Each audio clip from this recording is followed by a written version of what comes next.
Good morning, my brothers and sisters. Welcome to episode number 93 in the book of Genesis. We're going to look today at a characteristic of God about his thoroughness in his assessment, his thoroughness in his judgment. The context is he's been visiting with Abraham and Sarah. God has come down with two angels, and he is visiting them. And the great part of the story is he says, hey, you're going to have a baby. In 18:14, he says, is anything too hard for the Lord? At the appointed time, I will return to you about this time next year, and Sarah shall have a son. And they laugh. They kind of make a bad response, but that's beside the point for today. So God is going to keep this covenant with this very imperfect Abraham for the good of all mankind. And so you see that we have a God regarding sin, and who says regarding sin, I've heard and I'm going to see it, and I'm going to go down, I'm going to assess it, I'm going to set out, I'm going to visit, and I will know whether you have sin or not. So that's in our story today.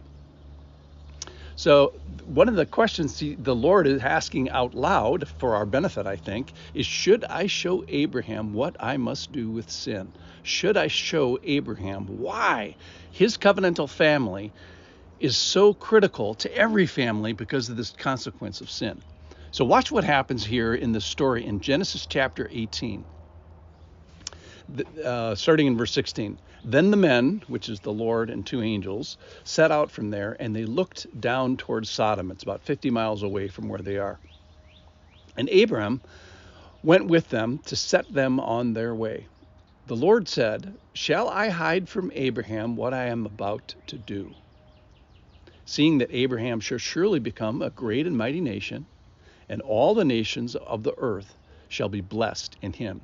Let me just pause there. So the Lord is saying through this conduit of one family is the conduit of blessing for all families.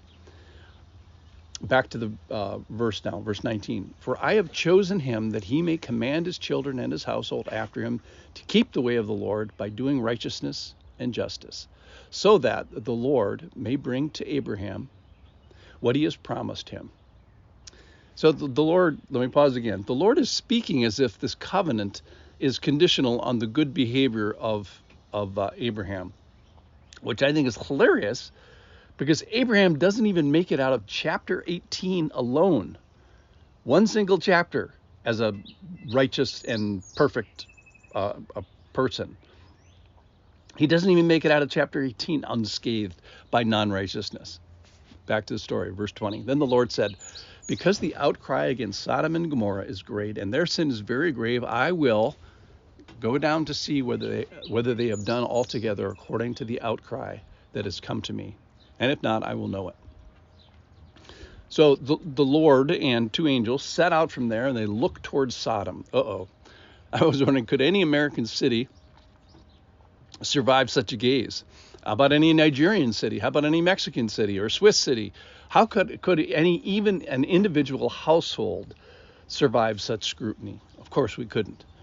And then he reiterates this wonderful covenant to Abraham that surely you'll become a great and mighty nation, and all nations of the earth will be blessed in you.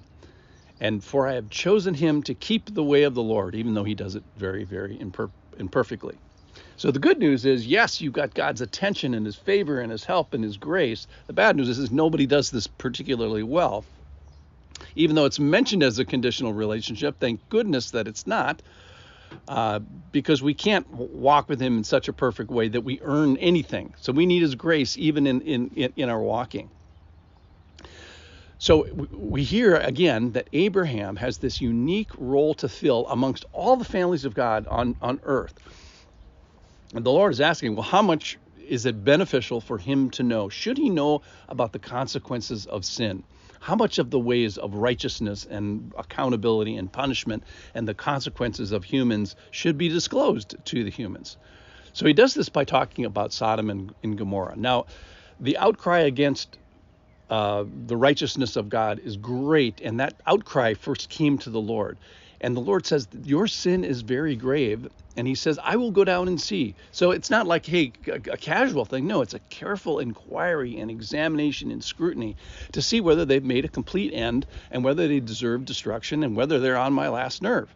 So our response isn't, hey, wow, how could you utterly destroy this place without even checking it out?